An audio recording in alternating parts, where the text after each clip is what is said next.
നമസ്കാരം. ഷെക്കിൻ Americas weekly news റൗണ്ടപ്പിലേക്ക് സ്വാഗതം. ഞാൻ ജോളി ജോസ്. ഈ ആഴ്ചയിലെ പ്രധാന വാർത്തകളിലേക്ക്.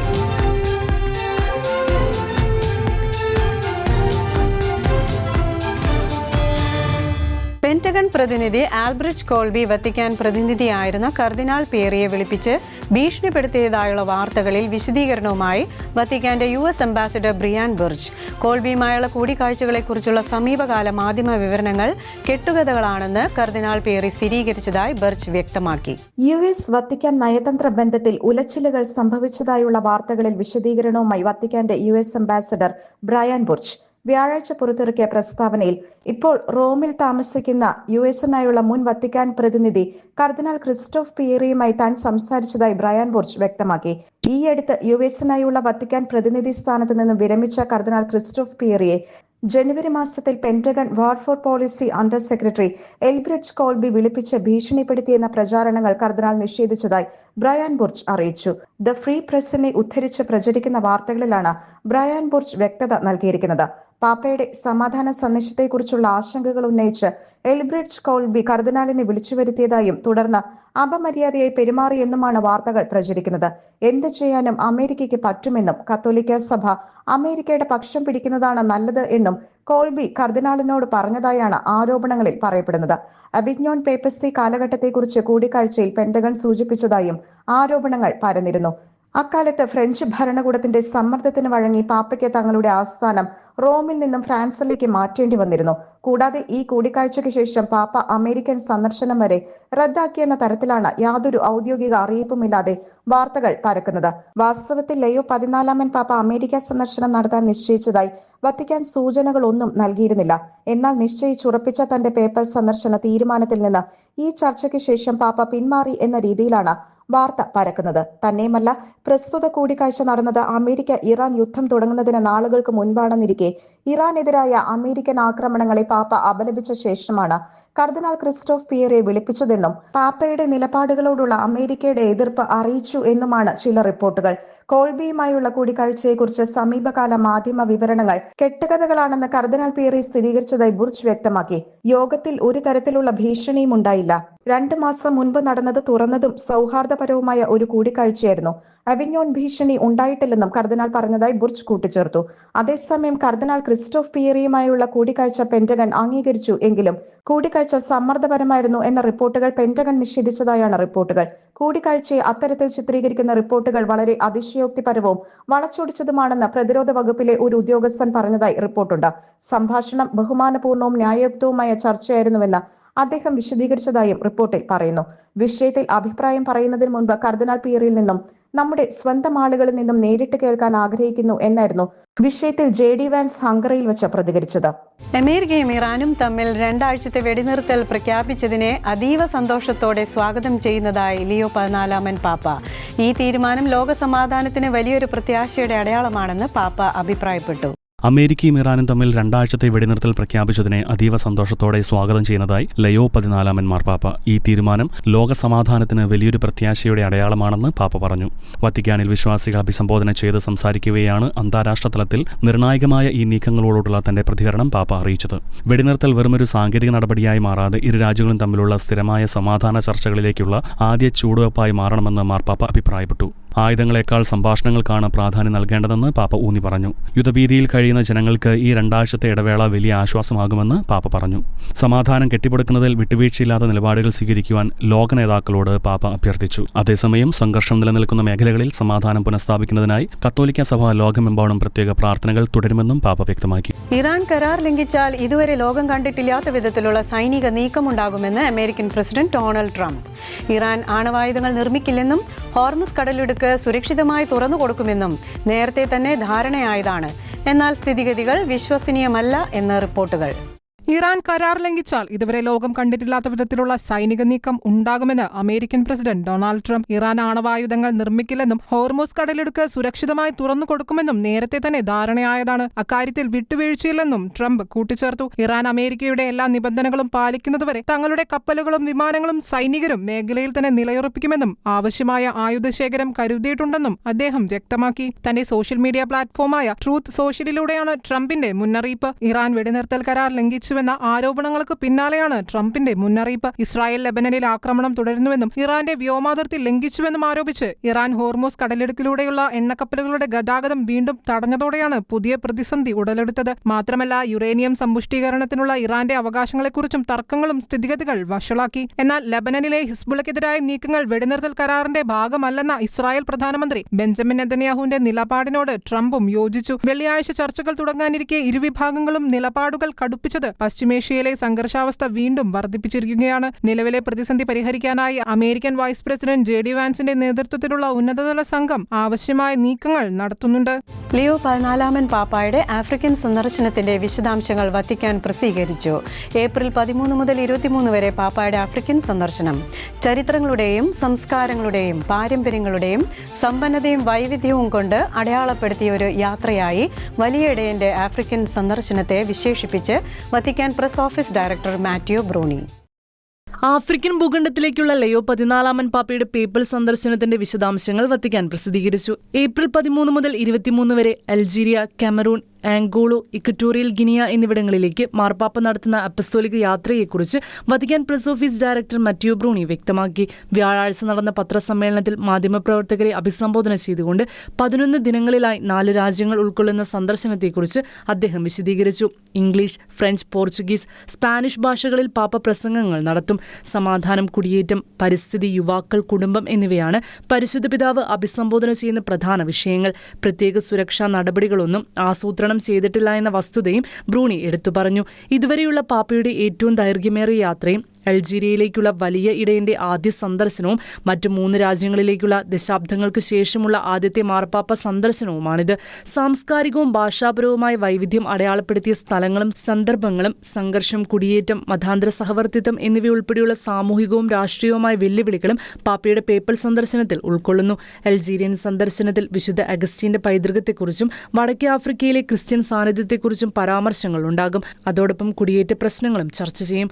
ഭൂമിയുടെയും പാരമ്പര്യങ്ങളുടെയും ഭാഷയുടെയും വൈവിധ്യവും സമ്പന്നതയും കാരണം ചെറിയ ആഫ്രിക്ക എന്ന് വിശേഷിപ്പിക്കപ്പെടുന്ന കാമറൂണിൽ സമാധാനം, സഹവർത്തിത്വം, യുവത്വം, സമഗ്രമായ മനുഷ്യവികാസം എന്നിവയുമായി ബന്ധപ്പെട്ട വിഷയങ്ങളെക്കുറിച്ചാണ് മാർപ്പാപ്പ പ്രസംഗിക്കേണ്ടതെന്ന് പ്രതീക്ഷിക്കുന്നതായും മാറ്റിയോ ബ്രൂണി അറിയിച്ചു. ആംഗോളയിൽ യുവാക്കളുടെ പങ്ക്, പ്രകൃതി, മനുഷ്യവിഭവശേഷി, അഴിമതിയുടെയും കൊളോണിയൽ ചരിത്രത്തിന്റെയും സ്വാധീനം എന്നിവയായിരിക്കും ശ്രദ്ധാകേന്ദ്രം. ഇക്വറ്റോറിയൽ ഗിനിയയിൽ സംസ്കാരത്തിനും വിദ്യാഭ്യാസത്തിനും ശ്രദ്ധ നൽകും. അതുപോലെ തന്നെ വിഭവസമൃദ്ധമായ ഒരു പ്രദേശത്ത് സമാധാനം പ്രോത്സാഹിപ്പിക്കുന്നതിൽ സഭയുടെ പങ്കിലും പാപ്പ ശ്രദ്ധ കേന്ദ്രീകരിക്കുമെന്നും വത്തിക്കാൻ പ്രസ് ഓഫീസ് ഡയറക്ടർ കൂട്ടിച്ചേർത്തു. പേപ്പൽ പ്രതിനിധി സംഘത്തിൽ വിവിധ ഡിക്കാസ്റ്ററുകളുടെ പ്രതിനിധികളും ആഫ്രിക്കയിൽ നിന്നുള്ള നിരവധി കർദിനാൾമാരും ഉൾപ്പെടും. പതിവ് പോലെ യാത്രയുടെ അവസാനം റോമിലേക്കുള്ള മടക്കയാത്രയിൽ മാർപ്പാപ്പ വിമാനത്തിനുള്ളിൽ ഒരു പത്രസമ്മേളനം നടത്തുമെന്ന് പ്രതീക്ഷിക്കുന്നതായും Vatican press office director Matteo Bruny അറിയിച്ചു. ആർടെമിസ് 2 ദൗത്യത്തിന്റെ ഭാഗമായി ഐതിഹാസിക നിമിഷത്തിൽ യേശുവിന്റെ സുപ്രധാന കൽപ്പന ഓർമ്മിപ്പിച്ച് ഓറിയോൺ പൈലറ്റ് വിക്ടർ ഗ്ലോവർ ചന്ദ്രനോട് ഏറ്റവും അടുത്തെത്തുന്നതിന് തൊട്ടു മുൻപ് ഭൂമിയിലേക്ക് അയച്ച സന്ദേശത്തിലാണ് പരസ്പരം സ്നേഹിക്കുക എന്ന ക്രിസ്തുവിന്റെ സുപ്രധാന കൽപ്പനയെപ്പറ്റി പരാമർശിച്ചത്.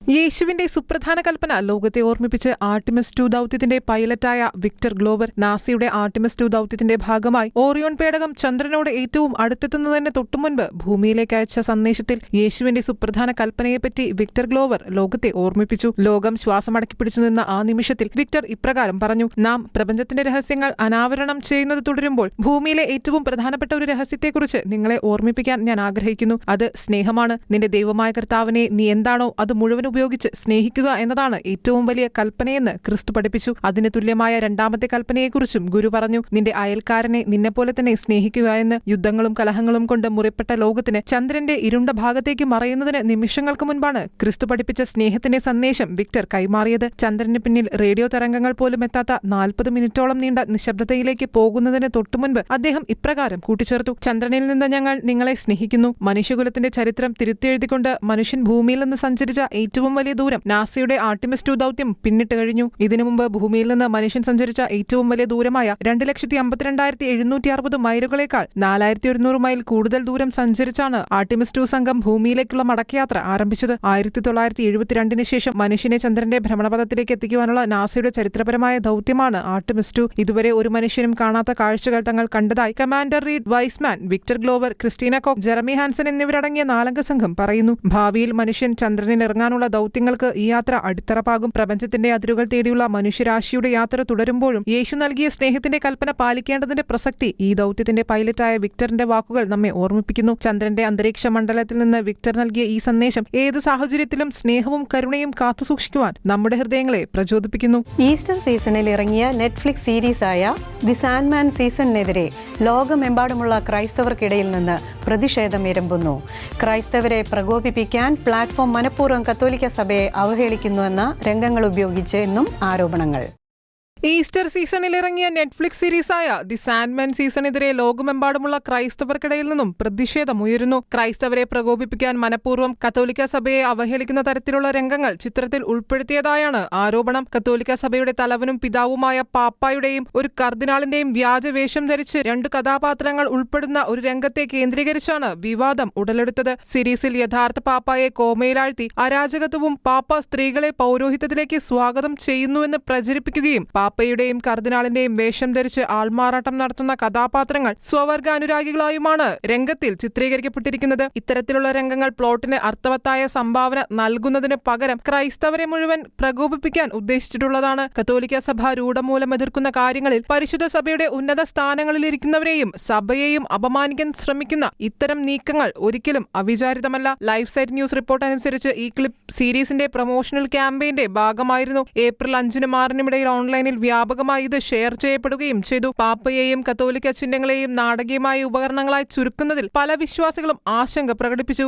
ഇതാദ്യമായല്ല നെറ്റ്ഫ്ലിക്സ് ക്രൈസ്തവർക്കെതിരായുള്ള ചിത്രീകരണത്തിന് വിമർശനം നേരിടുന്നത്. 2019 the first temptation of Christ എന്ന പേരിൽ യേശുക്രിസ്തുവിനെയും തിരുക്കുടുംബത്തെയും അപമാനിക്കുന്ന തരത്തിൽ ചിത്രീകരിച്ചത് വ്യാപകമായ പ്രതിഷേധം ഉയർത്തിയിരുന്നു. 2 ദശലക്ഷത്തിലധികം ആളുകളാണ് ഈ ചിത്രം നീക്കം ചെയ്യണമെന്നാവശ്യപ്പെട്ട നിവേദനത്തിൽ ഒപ്പുവച്ചിരുന്നത്. പരമ്പരാഗതമായ ഈസ്റ്റർ ആഘോഷങ്ങളെ ആവേശകരമായ മോട്ടോർ ബൈക്ക് റാലിയുമായി സമന്വയിപ്പിച്ച് പോർച്ചുഗലിലെ സിൻഡ്ര പട്ടണം സ്വാതന്ത്ര്യത്തിന്റെ മോട്ടോർ സൈക്കിൾ എന്ന് പുരോഹിതർ വിശേഷിപ്പിക്കുന്ന ഈ വേറിട്ട ഘോഷയാത്രയിൽ 100 കണക്കിന് ബൈക്കർമാരാണ് ഇത്തവണ പങ്കുചേർന്നത്.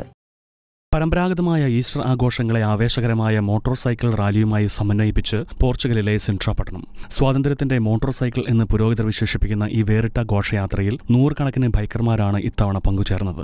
പള്ളിമണികളുടെ നാദത്തിനൊപ്പം മോട്ടോർ സൈക്കിൾ എഞ്ചിനുകളുടെ ഇരമ്പലും ചേർന്നപ്പോൾ സിൻഡ്രയുടെ തെരുവുകൾ ഒരു പുത്തൻ ഈസ്റ്റർ അനുഭവത്തിന് സാക്ഷ്യം വഹിച്ചു. പെറോ പിൻഹീറോയിലെ ഇടവക വികാരിയായ ഫാദർ അവലിനോ അൽവാസ് 2007 ഈ വ്യത്യസ്തമായ ആചാരത്തിന് തുടക്കമിട്ടത്. പോർച്ചുഗലിലെ പരമ്പരാഗതമായ കോംബോസോ പാസ്കൽ, അതായത് വീട് തോറും കുരിശു ചുമന്നുള്ള സന്ദർശനം നടത്തുക എന്ന ചടങ്ങിനെ അദ്ദേഹം ബൈക്കർമാരുടെ കൂട്ടായ്മയുമായി കൂട്ടിയിണക്കി.